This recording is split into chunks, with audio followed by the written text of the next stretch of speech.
السلام عليكم ورحمة الله وبركاته. قال الله تعالى في كلامه المجيد وفي القرآن الكريم وما أرسلناك إلا رحمة للعالمين. وقال رسول الله صلى الله عليه وسلم في الحديث الشريف بلغوا عني ولو آية رواه البخاري أو كما قال عليه الصلاة والسلام. وتشرف اللهم صل على محمد النبي وعلى آله وسلم تسليما كثيرا كثيرا. আলহামদুলিল্লাহ, মহান আল্লাহ পাক রব্বুল আলামিনের দরবারে অসংখ্য শুকরিয়া যে আল্লাহ পাক রব্বুল আলামিন আমাদেরকে গুরুত্বপূর্ণ একটা পরিবেশে আসার বসা কিছু কথা বলা ও শোনার তৌফিক দিচ্ছেন, এর জন্য বলি আলহামদুলিল্লাহ। বিশেষ করে আমি ইসলাহুল উম্মাহ ইসলামী সংগঠনকে আমি কৃতজ্ঞতা জানাতে চাই। উম্মার এই ক্রান্তি লগ্নে ইসলাহুল উম্মাহ ইসলামী সংগঠন একটা সাহসী উদ্যোগ নিয়েছে।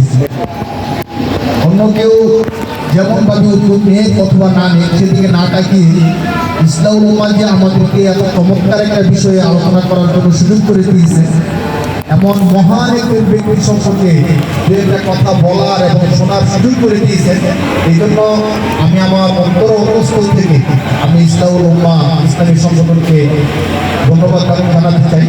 এবং যারা এর সাথে সম্পৃক্ত আছে, সম্পৃক্ত হবে, আল্লাহ তাআলা যেন হাসরের ময়দানে সবাইকে জান্নাতুল ফেরদাউস নসিব করে বলে আল্লাহুম্মা আমিন। ইসলাহুল উম্মাহ সত্যিকার অর্থেই একটা চমৎকার একটা সংগঠন। আরবি একটা নাম ইসলাহুল উম্মাহ, এর বাংলা অর্থ দাঁড়ায় জাতির সংশোধন। আজকে আমরা তার বিষয়ে আলোচনা করব।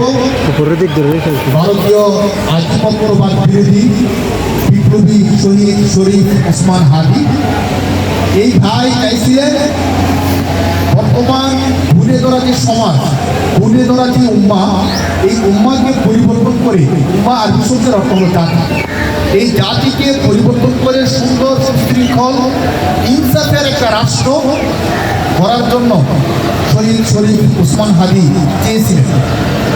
এবং এখনকার যারা জ্ঞানী ব্যক্তি আছেন এবং বিশ্লেষক আছেন, তারা বলেন যে সত্যিকার অর্থে বিপ্লবী ওসমান হাদি যা চাইছে আল্লাহ পাক রব্বুল আলামিন তার শতভাগ দিয়ে দিয়েছেন। সুবহানাল্লাহ।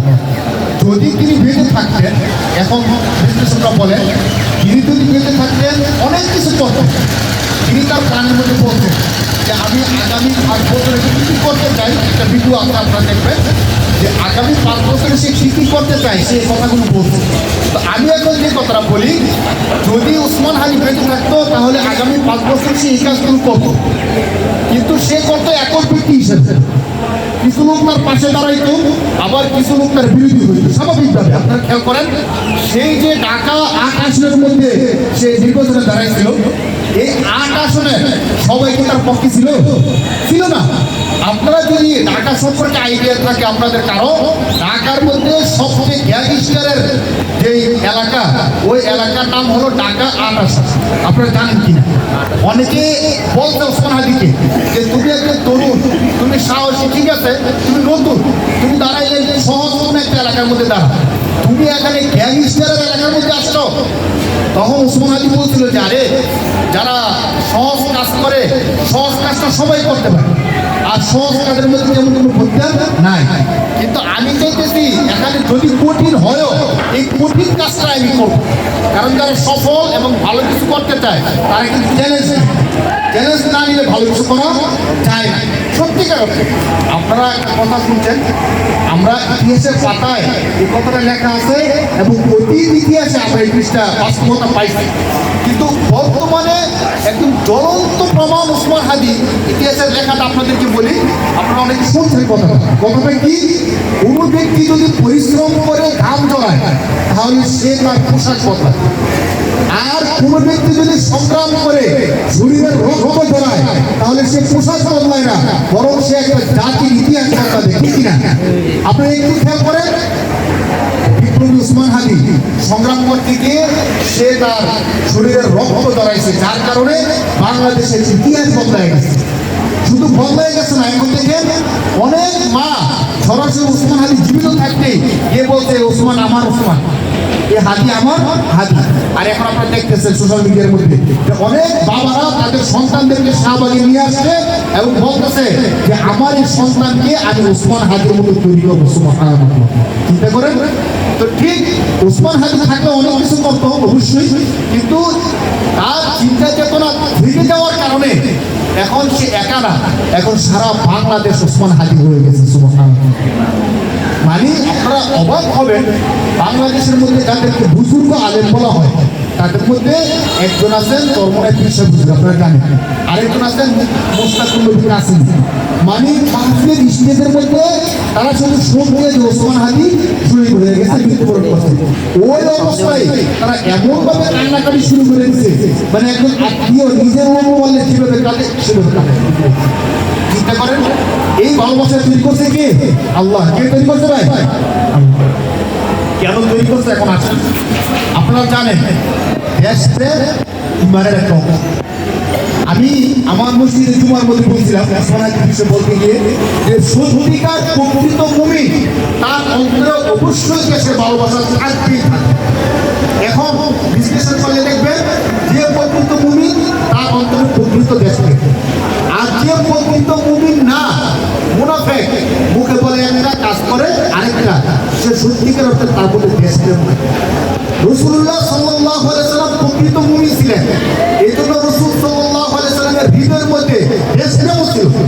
যখন মক্কার কাফেররা আমাদের প্রিয় নবী মুহাম্মদ রাসূলুল্লাহ সাল্লাল্লাহু আলাইহি সাল্লামকে দেশ থেকে তাড়াইয়া দেয়, ইতিহাসের মধ্যে আসে রাসূলুল্লাহ সাল্লাল্লাহু আলাইহি সাল্লাম বারবার কাবার দিকে তাকাইতেছিলেন, চোখের পানিগুলো ছেড়ে দিয়ে বলতেছিলেন, হে কাবা, আমি আল্লাহর কসম করে বলতেছি, আমার স্বজাতি যদি আমাকে এখান থেকে বিতাড়িত না করতো, আমাকে হত্যার ষড়যন্ত্র না করতো, আমি তোমাকে ছেড়ে কখনোই যাইতাম না। সুবহানাল্লাহ।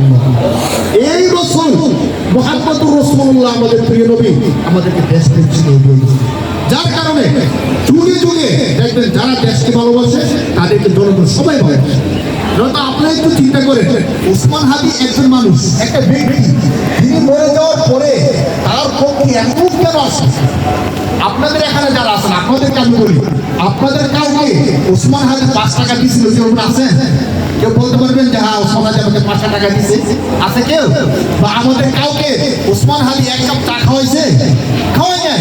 তো আমাদের কি টাকা লাগলো যে ওসমান হাদির হত্যার বিচার, তার রুহের মাগফিরাত, তার জীবন আদর্শ নিয়ে আলোচনা করার কি দরকার লাগবে বলেন? সেটা আমাদেরকে 1 কাপ চাও খাওয়ায় নাই, আমাদেরকে 5টা টাকাও দেয়নি, আমাদেরকে কেউ বলেও নাই যে তার ব্যাপারে আলোচনা করেন, আলোচনা করলে আপনাদেরকে আলোচনা শেষে 500 টাকা করে পকেটে দিয়ে দেবে, কেউ বলছে? বলে নাই। এরপরও কেন আসছি? নিজের তাগিদে আসছে। কেন? যে ওসমান হাদি তো এমন ব্যক্তি ছিল যে আমাদের কথা বলতো, যে জনগণের কথা বলতো, যে শাসনের কথা বলতো, যে দেশপ্রেমের কথা বলতো। যে ব্যক্তি দেশপ্রেমের কথা বলতে গিয়ে জীবন দিয়ে দিয়েছে, আমরা কেন তার পক্ষ নিই? এই জন্য আজকে আমাদের আলোচনা সত্যিকার অর্থে যেন আমরা ওসমান হাদিকে হারাইয়া না। যদিও ওসমান হাদি সশরীরে আমাদের মধ্যে নাই, কিন্তু তার চিন্তা চেতনা, জ্ঞান, ধারণা, আদর্শগুলো আজও আমাদের মধ্যে আছে। একটা বিষয় খেয়াল করেন, সময় টেলিভিশনের যে সাক্ষাৎকারটা ওসমান হাদি ছিল মৃত্যুর গুলি করার 1 দিন 2 দিন আগে, ওইটার মধ্যে কি কি হবে, কিভাবে হবে, অনেকটা যেন মনে হয় সে দেখে দেখে বলতেছে। আপনারা দেখছেন সরাসরি সে বলতেছিল, সবাই যখন মৃত্যুটাকে ভীষণভাবে ভয় পায়, তখন আমি আল্লাহর সন্তুষ্টি অর্জন করার জন্য আমি শাহাদাতের মৃত্যু কামনা করি। সুবহানাল্লাহ। সে বলতেছে যে আমি তো এমন একটা মৃত্যু চাই যেন কেউ আমাকে প্রচন্ড মিছিলের মধ্যে আমি আসি আর আমার বুকের মধ্যে গুলিবিদ্ধ হলো আমার বুকের মধ্যে, আর আমি হাসতে হাসতে আল্লাহর দরবারে চলে গেলাম, আর আমি তখন বলতে পারলাম যে আমার এই ন্যূনতম জীবনটাকে আমি চমৎকারভাবে লিড করতে পারছি। সুবহানাল্লাহ। তার কথাগুলো মানে শব্দ চয়নগুলো কিন্তু কত চমৎকার,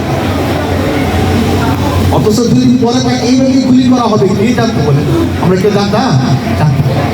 আর এই আলোচনাটা বাইরে রয়েছে তার হত্যার পরে এইভাবে, অথচ 2 দিন আগে সময় টেলিভিশন যে সাক্ষাৎকার নিছে সে বলছে যে আমার সামনে দাঁড়ায় এমনভাবে কথাগুলো বলতেছিল বলে যে সে জানতেছিল। তো দেখেন ওসমান হাদি ভাই বলছে না 1999 জন্মগ্রহণ করছে, এই পৃথিবী থেকে তার 30 ক্লাস বয়স হয়, 34, 33, 35। তো এই অল্প সময়ের মধ্যে সে কি একটা বাস্তবায়ন করে দিয়ে গেছে। দেখেন তার জানাজা সরাসরি বর্তমানে যিনি রাষ্ট্রপ্রধান আছেন, প্রধান উপদেষ্টা, সে জানাজা পড়তে আমাদেরকে সে কি শিখিয়ে দিয়ে গেছে। আমি এই মেসেজটা আপনাদেরকে দিতে চাই। ওসমান হাদি একটা ব্যক্তি, আমরা একটা ব্যক্তি কিনা বলে। ওসমান হাদি তার বাবা মা ছিল কেমন সৌভাগ্যবান বাবা মার বলে সে জন্মগ্রহণ করছে যে তার জানাজা পড়ার জন্য সারা বাংলাদেশ থেকে লোক আসছে। শুধু বাংলাদেশ না, বাহির থেকে অনেক লোক আসছে তার জানাজা পড়ার জন্য। এখন তার কথাটা এই জন্য বলতেছি, আমাদের জীবনের দিকে তাকান তো। ওসমান হাদিকে আল্লাহ তাআলা যে জীবন দিচ্ছেন, ওই জীবন আমাদেরকে দিচ্ছেন না বলে। তাকে যেমন দুটো চোখ দিচ্ছেন, আমাদের দুটো চোখ দিচ্ছেন। তাকে যা যা দিচ্ছেন আমাদেরকে সব কিছু দিচ্ছেন। ডিফারেন্সটা কোথায়? সে তার বিষয়গুলোকে কাজে লাগাইছে। তার চিন্তা, চেতনা, মেধা, দৃষ্টি শক্তি, প্রখরতা সবগুলোকে সে কাজে লাগাইছে, আমরা কাজে লাগাই। শুধু এতটুকু ডিফারেন্স, যার কারণে আল্লাহ তাআলা তার মর্যাদা 7 আসমানের উপরে নিয়ে গেছে।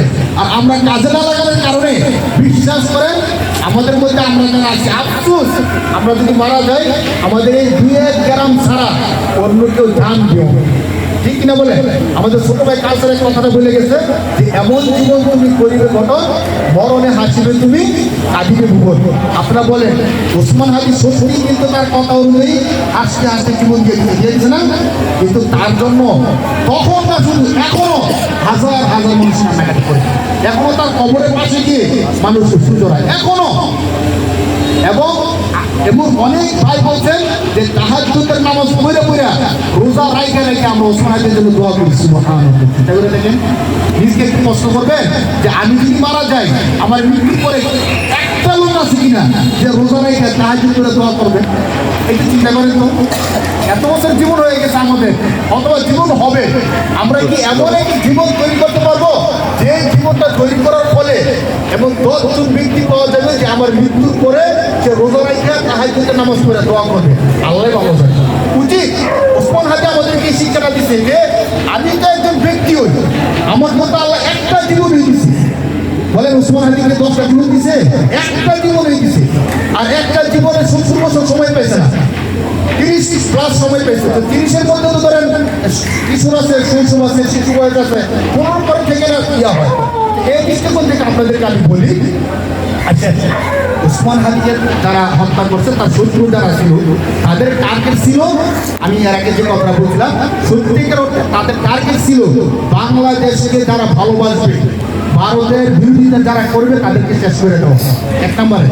2 নম্বরে হলো বাংলাদেশের মধ্যে যে ঘুরিধরা রাজনীতি চলতেছে, যে রাজনীতি শুধু খাম এবং দেশের টাকাগুলো নিজের পকেটে করে বিদেশের মধ্যে পাচার করা, লক্ষ লক্ষ টাকা আপনারা জানেন পাচার করে বিদেশের মধ্যে গিয়ে বাড়ি করে।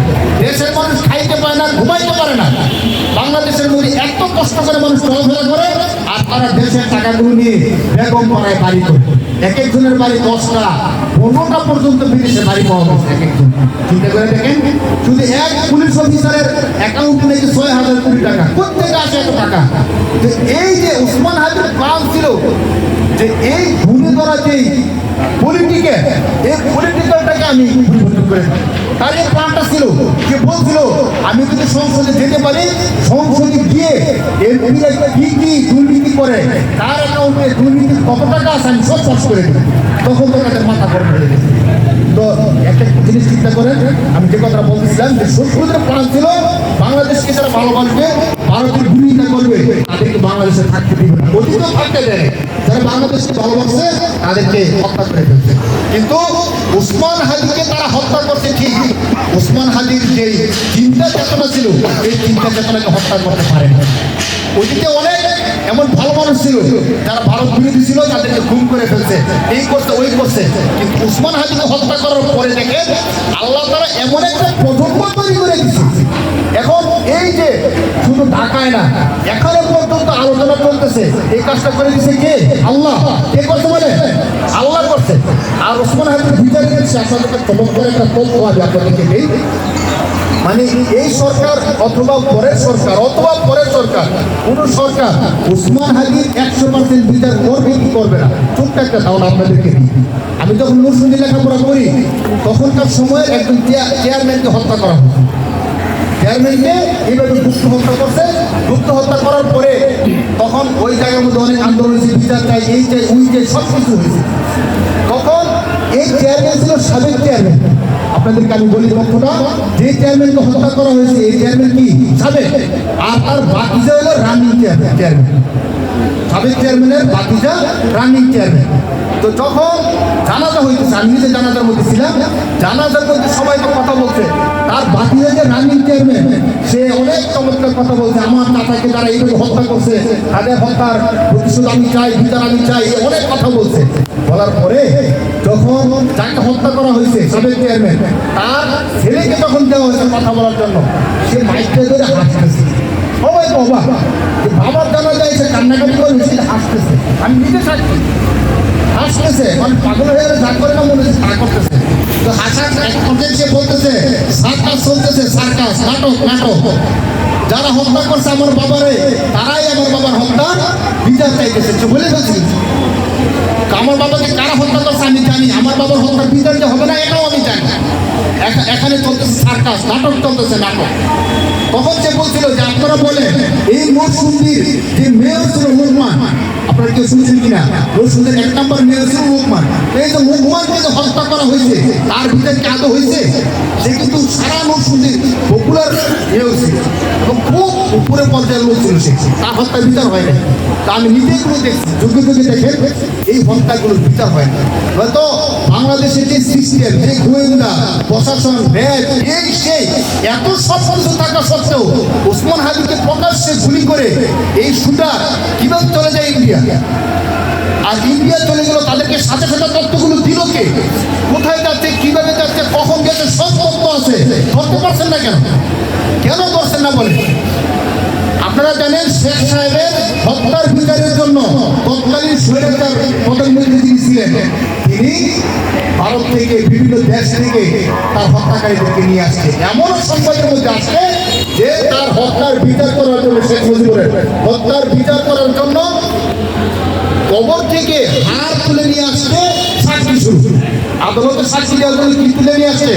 হাড় তুলে নিয়ে আসছে। আপনারা তার একটু বিচার আছে। তো আমরা বলবো যে ওসমান হাদির হত্যার বিচার আমার মনে হয় না বর্তমানে যারা আছে তারা করতে পারবে। যদি করতে পারতো এখন হওয়ার কথা না। এইভাবে তারা গ্যাপ দিতে থাকবে। আপনারা যারা আরো জানেন সাগর রুহি হত্যার মামলার রায় 100+ পিছাইছে, মানে 100 পিছাইছে তদন্তের রায়। এভাবে পিছাইতে থাকলে বিচার হবে না। বিচার আর যাই করুক, ওসমান হাদির জীবন নিয়ে একটা ইতিহাস, একটা জাতি, একটা উম্মাকে পরিবর্তন করে গেছে। আমাদেরকে সুন্দর সুশৃঙ্খল ইনসাফের রাষ্ট্র গঠন করার স্বপ্ন দেখা গেছে। এই স্বপ্ন আমরা কখনোই ব্যর্থ হতে দিব না। আমরা যারা শাসক আছে, যারা হত্যা করছে, তাদেরকে বলবো যে তোমরা সাক্ষী থাকো।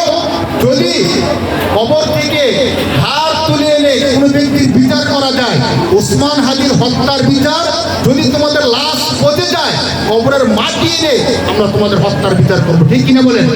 আমরা এই হত্যার দাবি, যে হত্যার বিচারের দাবি, এই দাবি আমরা করেই দেব। যুগ যুগ ধরে ওসমান হাদির চিন্তা চেতনাকে আমরা মানুষের অন্তরে দেখেই থাকবো। এই দেশকে আমরা 100% ভালোবাসবো। এই কথা বুঝাবো যে যাদের মধ্যে 100% ইমান আছে তারা 100% দেশকে ভালোবাসে।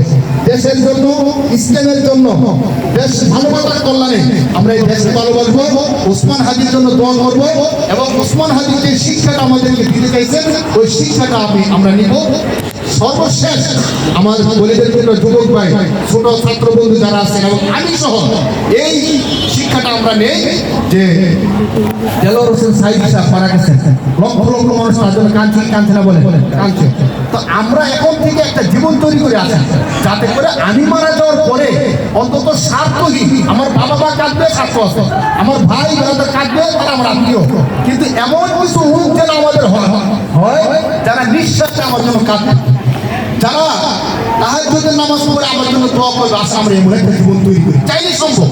মানুষের জন্য কোনো কিছু অসম্ভব না। আল্লাযীনা জাহাদু ফিনা লানাহদিয়ান্নাহুম সুবুলানা, আল্লাহ বলেন যারা চেষ্টা করে আমি তাদেরকে সফল করবো ইনশাআল্লাহ। অতএব আমার আজকে আপনাদেরকে এই মেসেজটা দেওয়ার উদ্দেশ্য যে শরীফ ওসমান হাদি তিনি একজন বিপ্লবী ছিলেন। তিনি যদি একটা বিপ্লবী, তিনি একটা ইতিহাস, তিনি একটা কার্টুন সংগঠন ছিল নাকি সারা বাংলাদেশ এখন তার সদস্য হয়ে গেছে। তিনি সংসদে যেতে চাইছিলেন, আল্লাহ তাকে সংসদে নিয়েছেন কিনা বলেন? যদিও সংসদের বাইরে তিনি চাইছিলেন ঢাকার শুধু 8 আসন, আল্লাহ তাআলা তাকে সারা বাংলাদেশের সব আসন দিয়ে দিয়েছেন। সুবহানাল্লাহ। না তো তার পরবর্তীতে আমরা যারা আছি, আমরাও যদি সত্যিকার দেশকে ভালোবাসি, একটা ইনসাফের রাষ্ট্র গঠন করার জন্য চেষ্টা করি, যদি মরেও যায় তাহলে আমাদের চিন্তা মরবে না, আমাদের নাম মরবে না, যুগ যুগ ধরে আমাদের নাম থাকবে। বিশ্বাস করেন, এই ওসমান হাদি বাংলাদেশের ইতিহাস যতদিন থাকবে, ওসমান হাদির নাম ততদিন থাকবে। ওসমান হাদি বলছে যাবে না, যাবে না, ততদিন থাকবে। এখন মানে দাবি চলতেছে ওসমান হাদিকে এই প্রাথমিক শিক্ষার যে বই আছে, বইয়ের মধ্যে তার ইতিহাস আনার জন্য দাবি চলতেছে। এই জন্য আমরা দোয়া করি তার জন্য। আমরা যারা আসছেন আপনাদের সবাইকে ধন্যবাদ জানাই, বিশেষ করে ইসলাহুল উম্মাহ সংগঠনকে এবং ইসলাহুল উম্মাহ পরিবার, যারা ইসলাহুল উম্মাহকে ভালোবাসেন দিল দিয়ে মন দিয়ে সবাইকে ধন্যবাদ জানাই। ইসলাহুল উম্মাহর পক্ষ থেকে যে আলোর জ্ঞানের মশাল পাঠাগার তৈরি করা হয়েছে, এটাকে আল্লাহ তাআলা দিন দিয়ে আরো উন্নত করুন, আমরা সেই দোয়া করি। আপনারা যারা আসছেন, পরবর্তীতে যদি কোনো প্ল্যানের জন্য আপনাদেরকে ডাকা হয়, আপনারা সবাই আসবেন এবং আপনাদের জন্য আমরা অন্তর থেকে দোয়া করবো, আমাদেরকে সমর্থন দিবেন, আমরা আপনাদের জন্য দোয়া করবো। এ বলে আমি আমার বক্তব্য শেষ করছি।